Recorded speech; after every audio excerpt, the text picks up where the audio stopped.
Rituali i fuqishëm me gjethe dafine për të manifestuar para, pasuri dhe bollëk të pafund. Mirë se vini në këtë hapësirë magjike të energjisë pozitive dhe manifestimit. Sot do të flasim për një ritual të thjeshtë, por jashtëzakonisht të fuqishëm, që ka ndihmuar mijëra njerëz në mbar botën të tërheqin para, pasuri dhe bollëk në jetën e tyre. Ky ritual bazohet në përdorimin e një gjetheje të tharë dafine, një bimë e lashtë që ka qenë e shenjtë që nga kohërat e lashta. A e dini se gjethet e dafinës nuk janë vetëm për gatim? Ato mbartin një energji të veçantë që lidhet me fitoren, suksesin, mbrojtjen dhe bollëkun. Në lashtësi, kurorat e dafinës u jepej fituesve të lojrave olimpike dhe atletëve si simbol i triumfit. Sot, ne e përdorim këtë energji për të dërguar dëshirat tona drejt universit.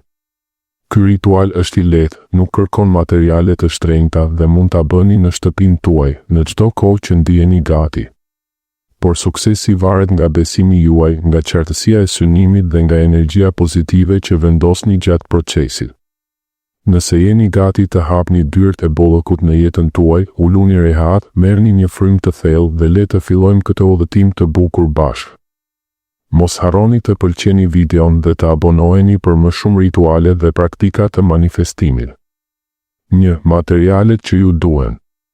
Për të kryer këtë ritual të fuqishëm, ju duhen vetëm disa materiale të thjeshta, që mund t'i gjeni lehtësisht në shtëpi ose në dyqan.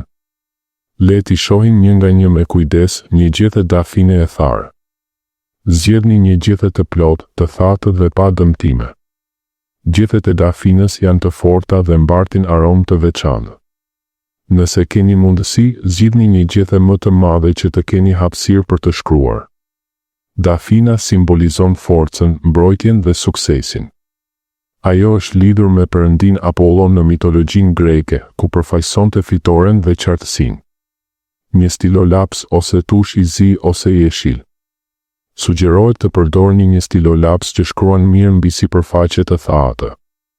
Ngjyra e zezë përfaqëson fuqinë dhe qartësinë, ndërsa jeshile lidhet drejt për drejt me paratë, bollëkun dhe rritjen financiare. Shkrimi juaj duhet të jetë i qartë, sepse çdo fjalë që shkruani është një urdhër që i dërgoni universit. Një çakmak ose shkrepse. Zgjidhni diçka që ndizet lehtë dhe sigurt. Zjarri është elementi që transformon synimin tuaj nga bota fizike në botën energjetike. Pinca ose pincë kuzhine. Kjo është shumë e rëndësishme për sigurinë tuaj. Mos e mbani gjethen me dorë të zhveshur gjatë djegjes, sepse mund të digjeni. Pincat ju ndihmojnë të kontrolloni procesin me qetësi. Një enë rezistente ndaj zjarrit. Mund të përdorni një tas metalik, një pjatë qeramike ose një enë të posaçme për djegje incienshi. Është thelbësore që ena të mos plas nga nxehtësia dhe të mbajë hirin pa rrezik zjarri. Këto janë të gjitha materialet bazë. Nëse dëshironi ta fuqizoni ritualin më tej, mund të shtoni një qiri jeshil për bollëk, disa kristale si citrin ose aventurin jeshil, ose pak vaj esencial të dafinës. Por mos harroni, fuqia e vërtet nuk vjen nga objektet shtesë, por nga synimi juaj i pastër dhe besimi. 2. Procesi, hap pas hapi. Tani kalojmë te pjesa më magjike, vetë procesi i ritualit. Do ta zbërthejmë çdo detaj me kujdes, sepse çdo moment ka rëndësi. Hapi i parë, përgatitja mendore dhe vendosja e synimit. Para se të prekeni me ndonjë material, uluni në një vend të qetë ku nuk do t'ju shqetësoj askush. Merrni disa frymë thellë, inhala përmes hundës, e xhala përmes gojës. Kjo ju ndihmon të qetësoni mendjen dhe të hyni në një gjendje të lartë vibracioni. Mbyllni sytë dhe mendoni për atë që dëshironi vërtet. A është një shumë specifike parash? A është bollëk i përgjithshëm në jetë? A është liria financiare që ju lejon të jetoni pa stres? Visualizoni veten duke e pasur tashmë këtë bollëk. Si ndiheni? Çfarë bëni me paratë? Si ndryshon jeta juaj? Vendosni synimin tuaj me qartësi absolute. Sa më specifik të jeni, aq më mirë. Por mos u kufizoni vetëm te paratë kesh. Bollëku mund të vijë si mundësi pune, si një dhuratë e papritur, si ulje shpenzimesh ose si ndihmë nga të tjerët.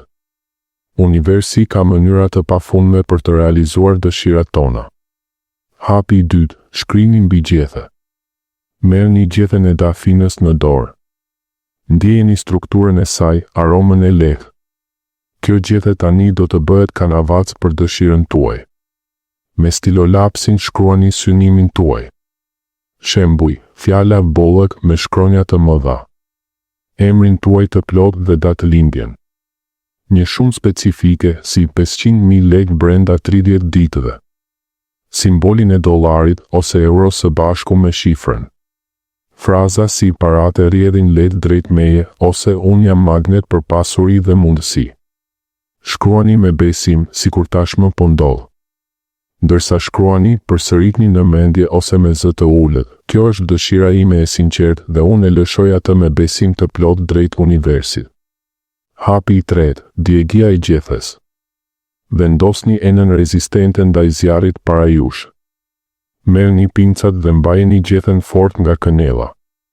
Ndizni çakmakun ose shkrepsen dhe afrojeni flakën te maja e gjethes. Shikoni si zjarri fillon të konsumojë gjethen. Ndërsa digjet, vizualizoni që synimi juaj po shpërndahet në univers si tym. Zjarri transformon energjinë, ai e çliron synimin tuaj nga bota materiale dhe e dërgon në fushën e mundësive të pakufishme. Mund të thoni me zë, unë e lëshoj këtë dëshirë me besim. Universi po e dëgjon dhe po e realizon për të mirën time më të lartë. Lëreni gjethen të digjet plotësisht. Nëse flaka fiket para kohe, ndizeni përsëri me kujdes. Siguria është e rëndësishme, mos e lini zjarrin pa mbikëqyrje. 3. Çfarë të bëni me hirin? Pasi gjetja të jetë djegur plotësisht dhe të ketë mbetur vetëm hiri, ka disa mënyra për ta trajtuar atë. Fryeni hirin në erë. Dini jashtë, merrni një frymë të thellë dhe fryeni hirin drejt qiellit. Kjo simbolizon lëshimin e plot të synimit drejt universit. Hidheni në tokë. Mund ta hidhni hirin në kopsht, në një saksi me bim ose në tokë të pastër.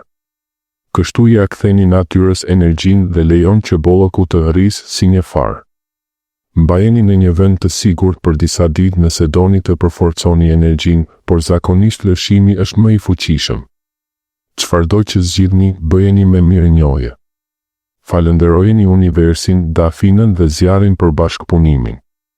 4. Mesazhi kryesor dhe këshillat pas ritualit. Tani vjen pjesa më e rëndësishme. Bollëku nuk vjen gjithmonë në formën që ne e imagjinojmë. Ndonjëherë para vijnë si një pagesë e papritur, si dikush që ju paguan një faturë, si një mundësi biznesi, si një rritje page ose si një dhuratë. Jini të hapur ndaj të gjitha formave të bollëkut. Pas ritualit, mos u ulni të prisni me ankth. Argëtohuni, jetoni jetën tuaj me gëzim, bëni veprime të frymëzuara drejt qëllimeve tuaja. Energjia pozitive dhe besimi janë çelësi. Sa më pak të mbingarkoheni me pritje, aq më shpejt mund të shfaqen rezultatet. Përsëriteni ritualin sa herë që ndiheni të thirrur, disa e bëjnë çdo hënë të re, të tjerë një herë në javë. Çdo herë forconi besimin tuaj. Përfundim. Ju falenderoj që ndoqët këtë video deri në fund. Tani keni të gjitha mjetet për të kryer ritualin e fuqishëm me gjethe dafine. Mos harroni, ju jeni krijuesi i realitetit tuaj. Me besim, qartësi dhe veprim, bollëku mund të rrjedhë lehtë në jetën tuaj. Nëse e provoni ritualin, shkruani në komente si shkoi dhe çfarë rezultatesh patët. Ndani eksperiencën tuaj për të frymëzuar edhe të tjerët. Nëse ju pëlqeu kjo video, mos harroni të pëlqeni, të komentoni bollëk dhe të abonoheni për më shumë përmbajtje rreth manifestimit, ritualeve dhe zhvillimit personal. Ju uroj bollëk të pafund, paqe dhe gëzim të madh. Takohemi në videon tjetër. Faleminderit dhe energji pozitive për të gjithë.